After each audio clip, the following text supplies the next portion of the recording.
তারপর এখানে আসছিলাম ময়লা পরিষ্কার করতে। ওই যে মাধবপুরে আপনাদের এখানে একটা খাল আছে, এটা পরিষ্কার করে আপনারা ভাবতে পারেন যে এমপি মানুষ গেঞ্জি টেঞ্জি বইরা আইছে, আইতো পাঞ্জাবি বইরা, কিন্তু আসলে আমার ওই কামলা মানুষ তো যে জায়গায় ময়লা দেখি নাই না যাই, কারণ বাচ্চাদেরকে একটা ভবিষ্যৎ ভালো একটা মাধবপুর রাইখা যাওয়ার জন্য যা যা করা লাগে আমি করার চেষ্টা করতেছি।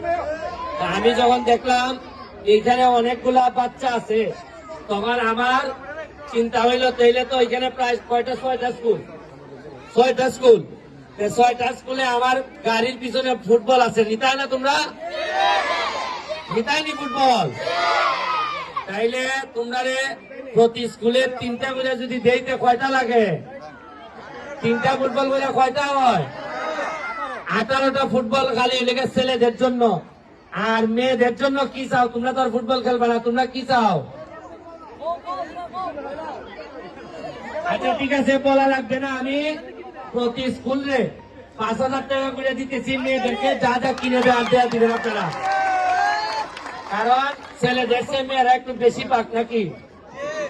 আর আরেকটা কথা, এই যে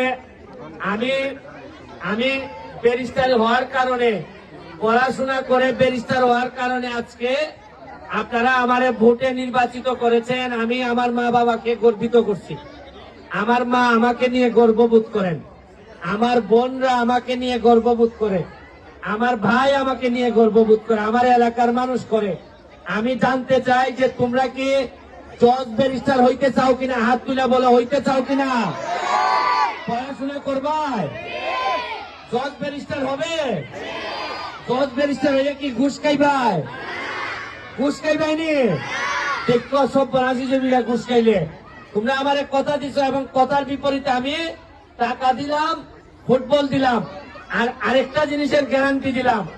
এইখানে যারা গার্ডিয়ান আছেন, আপনাদের কেউ যদি অভাবের কারণে আপনাদের কোনো বন্ধুর বাচ্চা ছেলে মেয়ে পড়তে পারে না, অভাবের কারণে কিছু করতে পারে না, তাইলে কোথায় পাঠাবেন?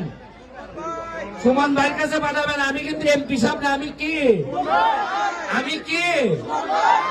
আসতে গেলে আমি কি একটা ঝামেলা, ফুতেও কয় বাপেও কয় সুমন ভাই।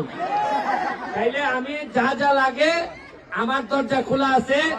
মাধবপুরের নেতৃবৃন্দের মাধ্যমে যোগাযোগ করবেন, বা যদি এই পড়াশোনার বিষয় হয় সরাসরি আমারে নক করবেন, আমারে পাবেন। কারণ আমি কখনো বিভিন্ন দেশে আমি ঘুরে বেড়াই, আমারে অনেকে চিনতেই পারবেন না, দেখবেন আমি ক্যাপ ট্যাপ পইরা চশমা পইরা ঘুরতেছি, মনে হইব যে এই ইন্টারপাস একটা ফুলা ঘুরতেছে।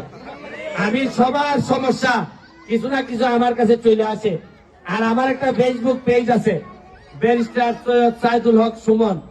যদি কোনো 2 নম্বরই হয়, কোন দুর্নীতি হয়, তাইলে আপনারা কিটা করবা, এখানের মধ্যে একটা মেসেজ লিখে দিবা যে ব্যারিস্টার সাহেব এই জায়গার মধ্যে কাটিং চলতেছে।